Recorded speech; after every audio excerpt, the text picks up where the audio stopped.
আসসালামু আলাইকুম ভিউয়ার্স, আশা করি সকলে ভালো আছেন। আমরা এখন সকলেই স্মার্টফোন ব্যবহার করি।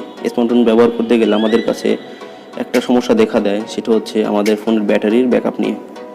আজকে আমি কিছু সেটিং দেখিয়ে দেবো। এই সেটিংটা করে নিলে আর এই বিষয়টা লক্ষ্য রাখলে আপনাদের ফোনের ব্যাটারির চার্জ টিকবে দ্বিগুণ। তাহলে চলুন দেরি না করে শুরু করা যাক। এবং আমাদের চ্যানেল এখনও যারা সাবস্ক্রাইব করেননি অবশ্যই সাবস্ক্রাইব করে রাখবেন এবং পাশে থাকা বেল আইকনটি অবশ্যই বাজিয়ে রাখবেন আমাদের নতুন নতুন ভিডিও সবার আগে পাওয়ার জন্য।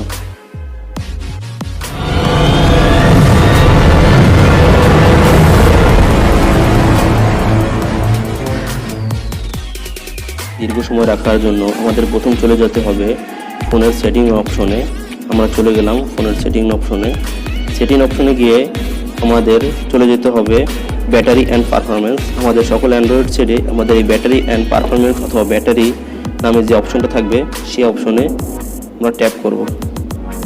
ব্যাটারি অ্যান্ড পারফরমেন্সে ট্যাপ করলাম। আমরা এখানে দেখতে পাচ্ছি আমাদের ব্যাটারি যেসব জায়গায় যেসব অ্যাপসে বেশি ইউজ হয়েছে সে বিষয়ের সকল তথ্য এখানে দেখা যাচ্ছে। আমার স্ক্রিনে ব্যবহার হয়েছে 25%, আমাদের মেসেঞ্জারে ব্যবহার হয়েছে 10% এবং আমার অ্যান্ড্রয়েডে 9% এবং ফেসবুকে 8%। আমাদের সকল এখানে যেসব অ্যাপসে যেসব জায়গায় আমাদের ফোনের ব্যাটারি ইউজ হয়েছে সেই সবের একটা লিস্ট এখানে দেখতে পাচ্ছি। এখানে আমাদের দেখতে পাচ্ছি সামনের ডান পাশে, উপরের ডান পাশে দেখতে পাচ্ছি ব্যাটারি নামে একটা অপশন আছে। আর আমরা এখান থেকে দেখতে পেলাম এখান থেকে দেখতে পেলাম আমাদের ফোনের কোন কোন অ্যাপসে বেশি ব্যাটারি ইউজ হয়েছে। আমরা দেখতে পাচ্ছেন ব্যাটারি নামে একটা অপশন আছে, ব্যাটারিতে ট্যাপ করব। ব্যাটারিতে ট্যাপ করলাম। এখানে আমরা দেখতে পাচ্ছি app battery saver. App battery সেভারে ট্যাপ করব। ট্যাপ করার পরে আমাদের এখানে ফোনের যে সকল অ্যাপস আছে সবগুলো এখানে চলে আসছে।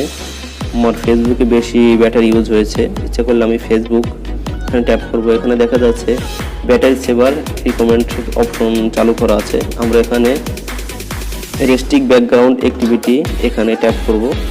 এখানে ট্যাপ করে আমরা এখানে সিম্পলি ওকে করে দেব। ওকে করে দিলে আমাদের এই অ্যাপসটা ব্যাকগ্রাউন্ড আর রিফ্রেশ এবং আমাদের রানিং থাকবে না। এখান থেকে যেসব অ্যাপ্লিকেশনগুলো বেশি ব্যাটারি ইউজ করছে সেই সব অ্যাপ্লিকেশনগুলোতে ট্যাপ করবেন। রেস্ট্রিক্ট ব্যাকগ্রাউন্ড অ্যাক্টিভিটি এখানে ট্যাপ করব। এখানে ট্যাপ করে আমরা এখানে সিম্পলি ওকে করে দেব। ওকে করে দিলে আমাদের এই অ্যাপসটা ব্যাকগ্রাউন্ড আর রিফ্রেশ এবং আমাদের রানিং থাকবে না। এবং আমাদের এই বিষয়টা আগে থেকে বলে রাখা ভালো, এই বিষয়ে আমাদের এই ব্যাটারি অ্যাপস এটা করে রাখলে আমাদের ফোনের অনেকখানি ব্যাটারি চার্জ ব্যাকআপ দিবে এবং আমাদের বিষয়টা ফেসবুকের যে নোটিফিকেশনগুলো আছে সেগুলো আমাদের ফোনে অটোমেটিকলি আসবে না, যার কারণে ব্যাটারি সেভটা অনেকটা বেশি হবে। এবং অপশনে ট্যাপ করলে আমরা উপরে দেখতে পাচ্ছি ব্যাটারি সেভার নামে একটা অপশন আছে। আমাদের নর্মালি এখানে আমার যে চার্জ আছে 41%, আমার 41% চার্জ যাবে 17 ঘন্টা 10 মিনিট। আবার নিচে দেখতে পাচ্ছি ব্যাটারি সেভার যে অপশনটা আছে, ব্যাটারি সেভার অপশনে আপনি দেখতে পাচ্ছেন 26 ঘন্টা 25 মিনিট। আমরা এই বিষয়টা লক্ষ্য করে দেখব যে ব্যাটারি সেভারের জায়গায় যে বাটনটা আছে এটা অন করে দিই। অন করে দিলে এরপর দেখতে পাচ্ছেন আমাদের এই ফোনটা এখন চলবে 26 ঘন্টা 25 মিনিট। আমরা অনেকেই হয়তো বা ভুল ধারণা থেকে থাকে যে ব্যাটারি সেভার অথবা ব্যাটারি সেভ দিয়ে রাখলে আমাদের ফোনের কোনো প্রবলেম হবে কি না। এটা কোনো প্রবলেম নাই, যেহেতু কোম্পানি নিজের জায়গাটা অপশনটা দিয়ে রাখছে, এখানে কোনো ধরনের কোনো সমস্যা নাই। আপনি ব্যাটারি যদি দীর্ঘ সময় চার্জ রাখতে চান তাহলে আপনি এই ব্যাটারি সেভারটা অন করে দিতে পারেন। আপনি এভাবে আপনার ফোনের দ্বিগুণ চার্জ আপনার ফোনে টিকিয়ে রাখতে পারবেন। আর একটা বিষয় হচ্ছে আপনাদের ফোনের মাঝে মাঝে আপনাদের ফোনে দেখা যায় অটোমেটিক চার্জ চলে যায়, আমরা ফোন ইউজ করি না, তার ফোনের চার্জ অটোমেটিক চলে যায়।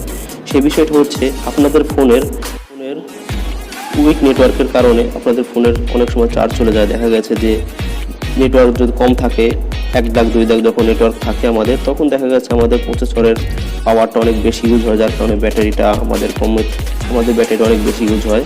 এবং আপনারা যখন দীর্ঘ সময় 3G 4G ডাটা দিয়ে আমরা মোবাইল ইউজ করি একসাথে, সেক্ষেত্রে আমাদের ফোনের চার্জটা অনেক বেশি ইউজ হয়। আমাদের এই বিষয়টা লক্ষ্য রাখতে হবে। আর আমাদের এই সেটিংগুলো করে রাখলে অবশ্যই আমাদের ফোনের ব্যাটারি ব্যাকআপ আগের থেকে ডবল। আশা করি সকলে বুঝতে পারছেন। যদি এই ভিডিওটা আপনাদের সামান্য পরিমাণ উপকার আসে থাকে তাহলে অবশ্যই লাইক কমেন্ট